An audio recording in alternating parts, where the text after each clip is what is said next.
So I'm going to also do my presentation quite abbreviated. I am married to someone from New York, so I tend to talk fast. If you need me to slow down, let me know. But the first thing that I wanted to do was share some data with you, much like Jane and our friends at WSEMS do such great data collection. We did some internal data review just so that you could kind of compare and contrast it with what you're seeing in your mediations, okay? So again, this information and the information that I'm sharing with you in the second half of my presentation is really for internal use only, okay? So I would prefer if you not post this on Facebook. But the first thing that we wanted to show you, so one thing that is different is that I didn't try to do this by school year. Jane does a great job of splitting it up that way. This is 2016 data. So all complaint investigations that start with 16 dash something, that's what this is, okay? So it's a little different data set. But the first thing that I wanted to show you was, and that we actually looked at as a complaint investigation group, was when we get complaints, are they primarily one issue, two issues, or like, oh my gosh, issues, right? So we had a total of 81 complaints that start with 16. That is notable because it's higher for us. We've been more in the like high 60s the last couple years. So we're also seeing an increase on our end. We know you are seeing an increase as well. Thank you for that. So that's kind of interesting to know. So of these 81 complaints, you can see 43 had one issue, 16 had two issues, and 21 had three or more issues. So you can see it's about 50-50 between one issue and two or more issues. Okay, so that's just a data piece for you to peek at. This is in your handouts, and it's like the second page. So we're going a little out of order. I will end with the third page, the first page.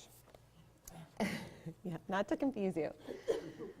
So this is I call it our disposition chart. So this just tells you where things ended up. And this was actually really, it made me really happy to see this. So the first category you'll see in abeyance, there's four. Also, first of all, this is issues now, okay? Issue by issue. So even though there were 81 complaints, there were 140 issues spotted because some of the complaints had more than one issue. So you'll notice these numbers don't add up to 81. So there's four issues that are in abeyance. That just means on hold. Usually those are ones that are in due process for one reason or another. Then you'll see your hard work represented here. 11 issues that were in the process of being mediated. So we kind of categorize those as well. So again, we know we refer a lot to you guys. We do that because you do excellent work, and we appreciate that. And then you can see 31, we'll skip over that next column. 31 were withdrawn complaint issues. So maybe they were the result of a successful mediation. Maybe they were the result of someone realizing, maybe they informally resolved it before a mediation ever occurred. There could be a lot of reasons for withdrawals, but that's kind of just generally. I also think that's somewhat representative of your work, so I wanted that to be visible as well.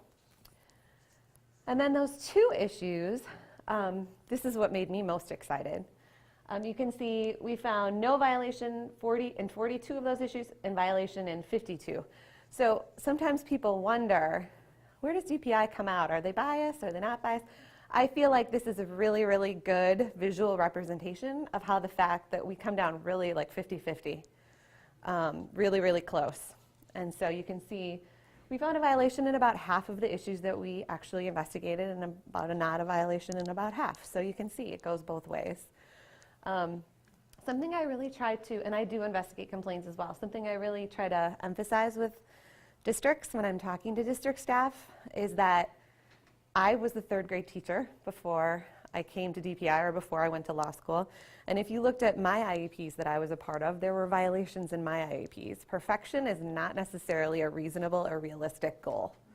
And we're not trying to ding people or feel bad about it in complaint investigations. So I think that's a really important thing to talk about as well, just really briefly. So that's kind of the breakdown of the complaints. And then I think most interestingly, and I have to give, this is teeny on my screen, but you guys have printouts. I have to give a lot of credit to our awesome administrative assistant, Jim Verbeck. He categorized all of these complaints. So we just kind of went through them together and we put them into different groupings. So respond to a parent request is the first category, okay? We kind of grouped them into categories. And so what you'll see is the green bar is how many complaints we got that had that issue in it, like an N. And then I thought it was really interesting to look at how many times did we find a violation in that particular topic. That's the second bar. So you're kind of looking at how many complaints did we get and then how many times was it actually a problem. So you can see we got a lot of, and there were so many, implementation is still our hottest complaint issue, okay? Whether or not they did the thing that they said they were going to do. And you can see we had so many of those that we actually split it up into develop and implement IEP, which was our highest complaint category, and then implement ISP. We had a services plan one last year as well. But implementation continues to be our highest category. However, when you're looking at it, I wouldn't say it's necessarily the most often found violation, right? If you look at a category, let's say, for instance, seclusion and restraint, right? Towards the end of it. That one, there were many more violations compared to how many times we spotted the issue. So I just thought that was really insightful and interesting. Does anybody want to talk about this more or noticing anything that they want to mention to the large group or? More training for the districts on seclusion? Yep, that's an ongoing thing, is training for districts on seclusion and restraint. Yep. And the law is tricky. There's a lot to it. And just when you think you got one part down, you'll realize that there's another thing. So it's an ongoing process. And it's a relatively new law also in district's defense, I would say. It's not something that's been around as long. So there's a learning curve. So on the dispositions slide, which Yeah. was I think that one. So like the withdrawals, on that. Yeah. So are you actually finding violations in about a third of them? Because weren't there about 160 items altogether? 140. So let's do the math really quick. 94 out of 140. So I would say that's a little. Okay, but there were no violations. Oh, I'm sorry. You're just looking at violations. Yes. So Yes. maybe closer to a third, maybe 40%. Right? Yeah, I mean, I really feel like it's almost unfair to say a third because then you're ignoring all of the other things that happened along the way. I think of it more like these two kind of stand separate of the other two. So I look at it as more close to a 50-50 split, but there's a lot of ways to look at data. Yeah, Nina. Just kind of curious on the seclusion and restraint, do you have any idea which one is the one where more violations were found? You know, I had my cheat sheet at my desk and I forgot it to link it up to complaint numbers. So if you guys are interested, I'm happy to share that with Jane and we can get that to you guys just so you can look down. Not all, one thing that I want you to know though, is just because I give you a complaint number doesn't necessarily mean, sometimes for very good reasons, we have to not post our complaint decisions, so there may or may not actually be a decision to protect student confidentiality. But seclusion and restraint, I think it's just really all over tricky. Reporting is something that I see. It was interesting, Renee brought that up earlier. Reporting is tricky and complicated. Does anyone else, do you have thoughts, Jan? I was going to say, to know that there's a group of Yes. both parents and school administrators right now that are working on revising the law. And like you said, it's only been in existence a couple years, but we're working, in fact, meeting with legislators this month to talk about the revisions in the law. And I think we're, a lot of the issues, we're together on the same page to bring the law revisions forward. So Great. I think there will be some needed changes to that law to help, correct some of the deficiencies that were in the law at first draft. Wonderful. And maybe Jan can present on that next year. If everything goes as planned, right? That's wonderful. Thank you, Jan. Anyone else have any comments or thoughts about that? That seclusion and restraint one just popped out at me, but this is like a magic eye, These different things will pop out at you if you look at it differently. Great. We're doing a great job being abbreviated here, folks. All right. So the next thing I wanted to share with you is a long-awaited table that we worked really hard. It was a passion project of mine this year to try to put together for you. And you'll notice I did stamp it. Of course not. Here we go. I stamped it on my version, please only use internally, but it didn't show up for whatever reason. We were having problems getting it to show up on your copy. So we've talked about that, and you all just know. Please make sure that you're keeping it internal only. This is for your reference, for your help, but as you know, these things can change, and it's impossible to make sure that everything is updated at all times. The other reason I wanted to share this with you is because I really want you to understand that the way that DPI is organized is not always, it's tricky to collaborate sometimes. So just for this table, for instance, I had to collaborate with the 3 people from open enrollment who work in management services. I had to collaborate with the special needs scholarship person who works in management services. And then I had to collaborate with the person who works in school business services for the last 2. So there's like, a bunch of cooks in the kitchen there, right? And so getting everybody to say, yeah, you got it right, or yeah, it takes a while. So I apologize for how long that took. But this is my best attempt to kind of summarize it with their support. And what I did was I included contact information and I included hyperlinks whenever I humanly possibly could so that you could dig down more into it if you had more questions, okay? So that's kind of how this was organized. And I don't know why this little export thing won't go away, sorry. It's really annoying. So let's just go into the Word version.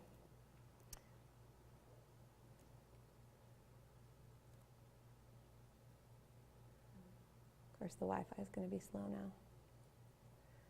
Let's see. And I put this in your little special media. Did you guys know you had a mediation folder on the G drive? Yeah, you can see it's like I'm an open book here. All right, so there were some questions that came up about open enrollment, and as I actually kind of dug down into this a little bit more, I learned some things that I didn't know. So I also really appreciate this opportunity. So I don't want to waste your time by reading this out loud to you, but basically how this is organized is, what is that? How this is organized is it's like how things always worked is the first column. The second column is how things are different, okay? And then the third column is what does this mean for you? Or what do I think this might mean for you? What's my best guess? So open enrollment has been around for a while. And as some of you know, there were some changes made to it last year. And those changes have impacted your practice a little bit, is my understanding. So the only changes, and it's funny because when I talk to the open enrollment people, they really are like, it's not that big of a deal. They don't understand how this plays out, right? They live in it all the Yep, exactly. So what they wanted me to really emphasize with you guys is this transfer amount. That's a big change, right? The $12,000 automatic transfer that goes from one school district to the other. The second thing about undue financial burden, there used to be this analysis that districts could do to kind of like think about how is this going to play out and how much do we actually have to pay. That undue financial burden thing went away, so there is no analysis of the resident district on that end anymore. And there's a political argument to be made why that was a really great thing to get rid of that or why that wasn't so good. And then this is something, the third point is actually something that always existed, but people didn't really do in practice, I think. So now people are doing it more often. So in January of each school year, the school board decides how many spaces they're going to have for open enrollment. And if they decide to limit the space, they have to use criteria that's not arbitrary or unreasonable, and it must be applied consistently. And that's, again, primarily, I think, to protect kids with disabilities. Okay? So those were the big changes. The bottom line for you guys is that districts now have to say how many open spaces they have, if they have any, and then they have to fill them with open enroll kids. They can't take a tuition agreement kid over an open enrollment kid. They have to be equal. So If they have spaces, they have to fill them. I'm glad you asked that question. They have to fill them with open enrollment kids first. If they have spaces, they can't deny an open enrollment application to fill it with a kid who is under tuition agreement. If they have spaces, they have spaces. And the preference is to do open enrollments whenever possible. Now, it is possible now that districts won't have open enrollment spaces because maybe they'll say, this is so new, we don't know how this is going to work, we're just going to close the door for a year or two and see how this plays out. So it's now possible that districts that used to have spaces for tuition agreements will say, no, under the law, we can no longer do that. Okay? Yeah, okay. My understanding that, and maybe it's in here somewhere, that the spaces apply to even like a support service, if the, Yep. Yeah, the spaces are for programs or kids. Yep. so if they have room in like the LD class, but they don't have room for speech and language, and that child gets speech and language, then they can be denied. Yeah, because the space determination it's based on like how many spaces they have in different sections. Yes. Yep. So it all depends on the kids and what they come to the table with. Absolutely. So the best way I could kind of summarize this is that it is possible that there will be a time between January, and that's when the school board has to determine their slots, and the end of the school year where districts do not know if they have open spots, right? Because they've said we have 12 open spots, and we're going to see how many open enrollment applications we get. And if we have spots left after that, then we could agree to enter into something else to allow other kids to come. Does everybody understand the idea of why we don't want people doing tuition, what are called tuition agreements versus open enrollments? Let's not assume. No, okay, great, yes. It's because there's financial implications, very real financial implications for school districts. So the reason behind these rules is that we don't want people to get around the $12,000 payment by saying, well, we're not going to do the open enrollment, but let's do a $20,000 tuition agreement because this kid's a high-cost kid. Does that make sense? We want to try to route kids through open enrollment when possible.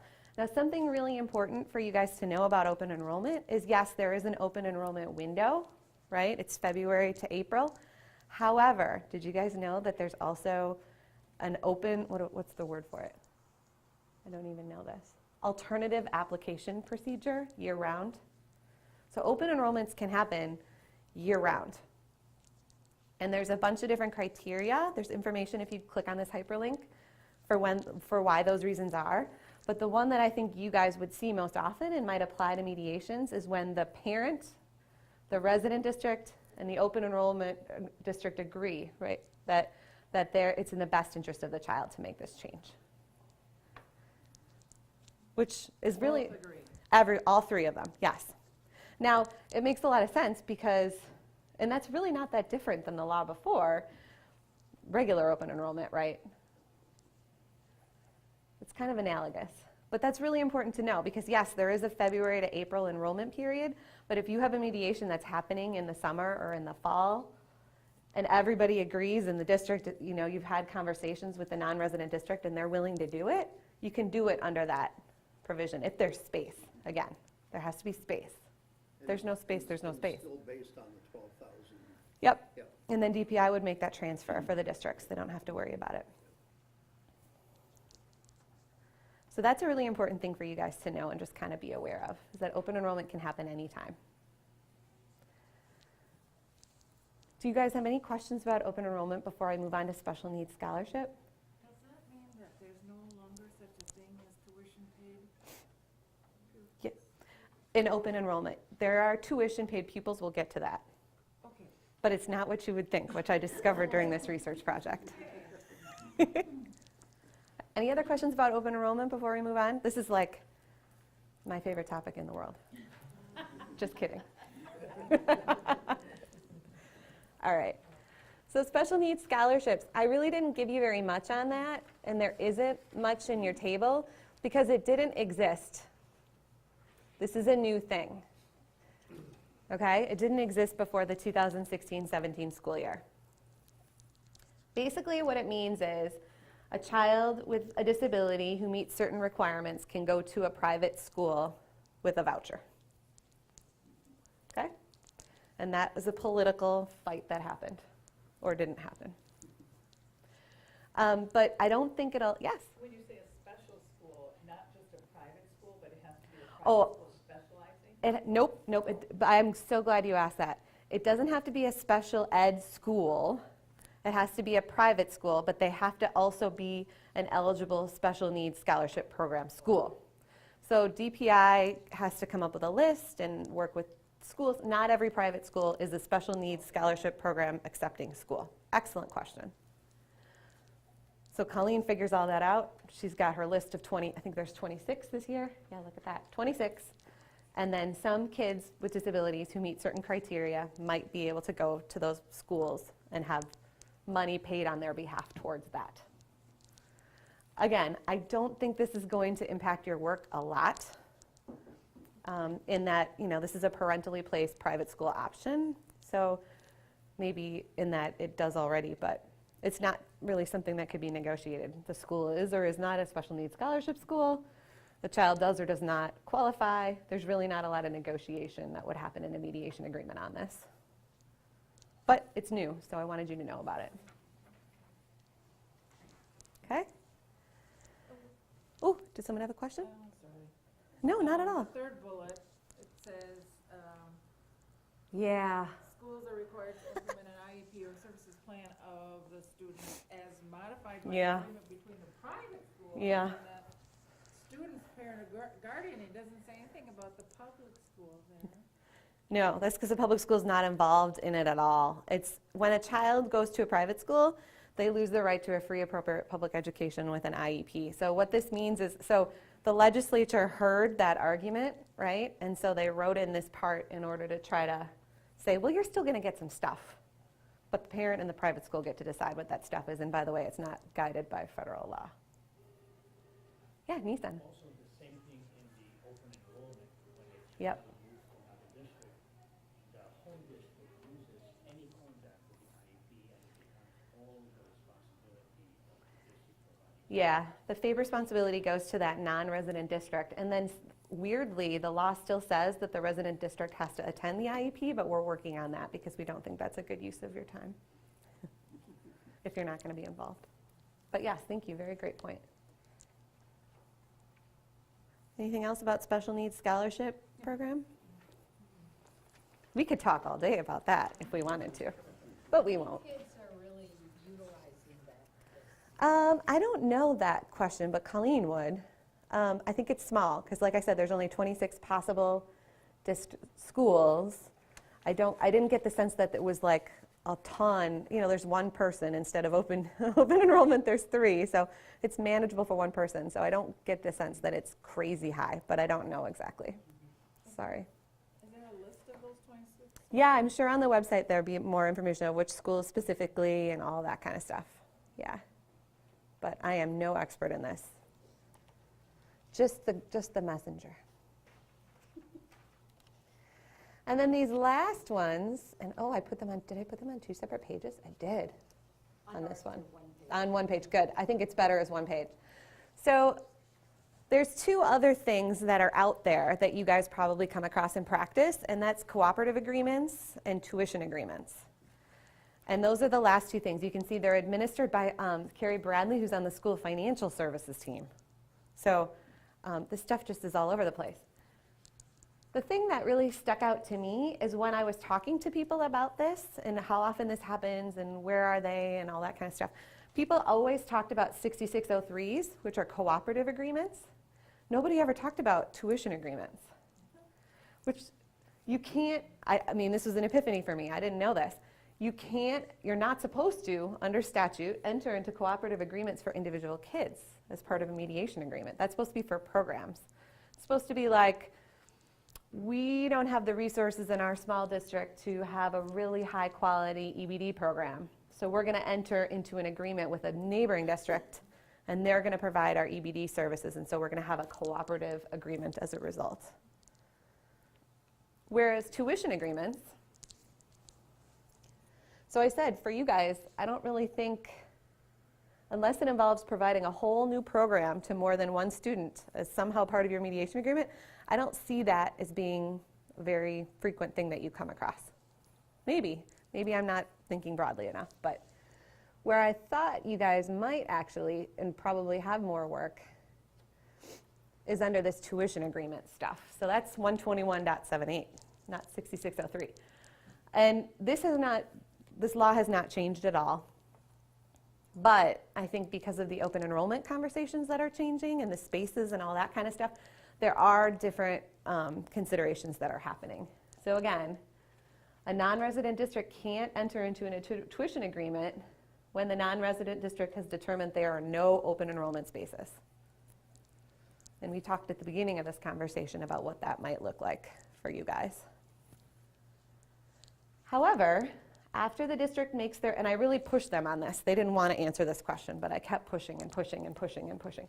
After the district makes their approval decisions and denial decisions by the first Friday following the Monday in June, so if they have spaces after that whole process is over, then they can enter into tuition agreements if they have the available space and or services, just like Kay said earlier.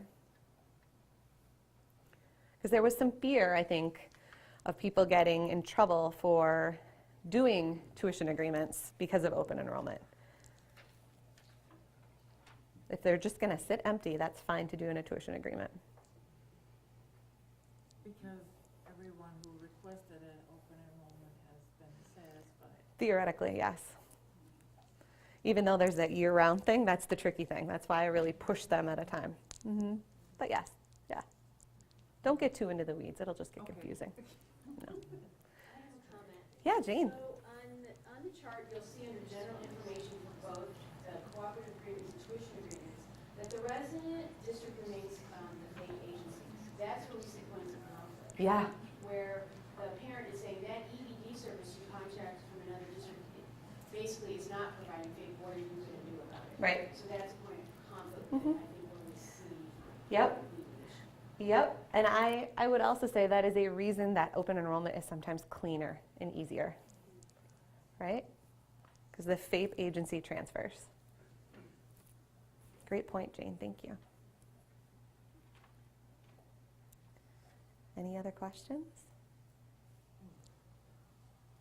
Great, that's all I had for you today. Thank you. Thank you.